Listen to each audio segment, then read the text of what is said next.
first known Nigerian cannibal. In every land, there are stories that linger in the shadows. Stories too dark, too terrifying, that people only whisper in the dead of night. Nigeria, a country rich in culture, tradition, and history, has had its fair share of myths and legends. But buried deep within its past lies one tale so horrifying that it has been almost forgotten. Tonight we unearth that tale, the tale of a man who crossed the line between human and beast. A man whose name was whispered with fear long after his death. This is the story of the first known Nigerian cannibal.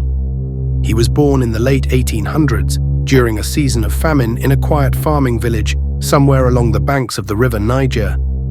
His name was Obaoluwa Akinfenwa, though the people would later call him something else, something they feared to even utter. From childhood, Obaoluwa was different.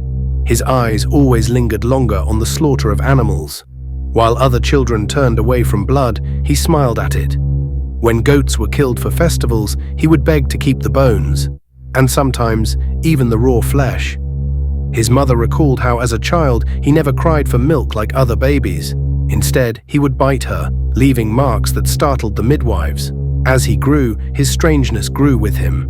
While other children played by the riverside, Obaoluwa followed hunters, watching with fascination as they skinned antelopes, goats, and bushmeat. He would touch the blood, smear it on his hands, and whisper to himself.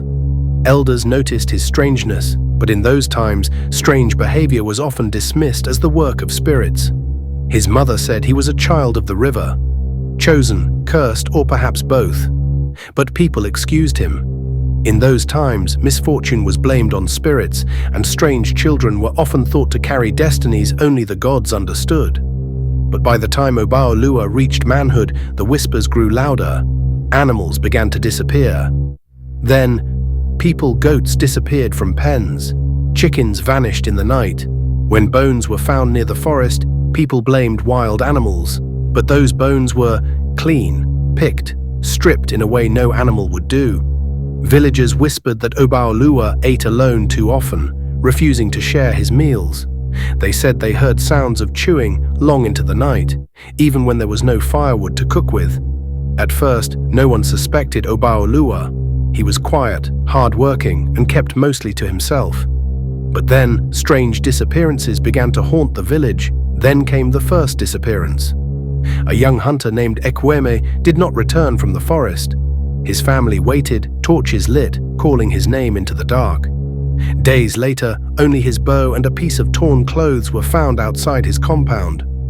Soon after, a young woman vanished on her way from the river. Then 2 children disappeared while gathering firewood. Panic spread. Mothers warned their children not to wander far. The village grew restless. Some said it was witches. Others blamed river spirits, but no one suspected the man who always seemed willing to help in the search parties. That was until a boy stumbled upon a hut in the deep forest. One evening, a curious boy chasing a stray goat stumbled deep into the forest.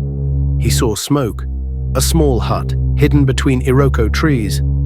Curious, he pushed the door open. What he saw froze him in place. Pots simmering with strange meat, strips of flesh hanging like clothes on a line, bones piled neatly in the corner, stacked like firewood. And on a wooden table, a human skull grinning. The boy screamed and ran back to the village, shouting, "Obaoluwa eats people! Obaoluwa eats people!" At first, no one believed him, but when the villagers gathered the courage to storm the hut, what they found turned their stomachs and froze their hearts. Inside the hut were remains, arms, legs, skulls, all carefully preserved. Hanging from the ceiling were strips of dried flesh, and in the center of it all sat Obaoluwa, calm, silent, waiting. Everything the boy described was true, and in the middle of the room sat Obaoluwa, calm, smiling, chewing on something red. When asked why he did it, his answer was chilling. "The flesh of man gives me strength, the gods demand it, and I obey." The villagers were torn. Some believed he was possessed. Others saw him as a demon wearing human skin. But all agreed on one thing: Obaoluwa could not be allowed to live among them any longer. The village was struck with terror. Some screamed how heartless he was. They dragged him to the village square. For 3 days, elders debated his fate. Finally, it was decided he would be banished into the evil forest, a place where no man returned. But before they could carry out the punishment, Obaoluwa made a final request. He asked for one last meal, and when they brought him yam and palm oil, he refused. He looked at the crowd, smiled, and said, "I only eat man." Obaoluwa laughed as they dragged him deep into the evil forest, the place where the spirits were said to roam. Some claim they heard his laughter echoing for days after. Others said he never died, that he still roams, feeding on those who dare to wander too deep.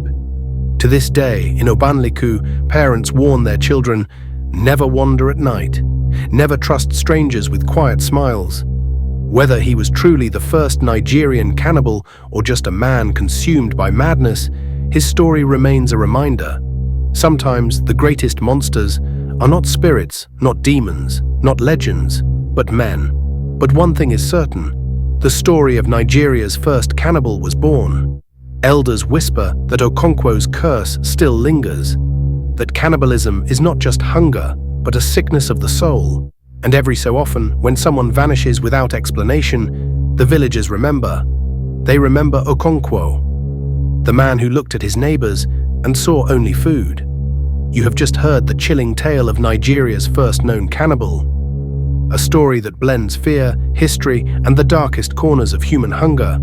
What do you think? Was Obaoluwa truly cursed by spirits, or was he simply a man driven by unspeakable desires? Tell us in the comments section below. And if you want more stories like this, dark, mysterious, and rooted in forgotten legends, make sure to like this video, subscribe, and turn on the notification bell so you never miss our next video.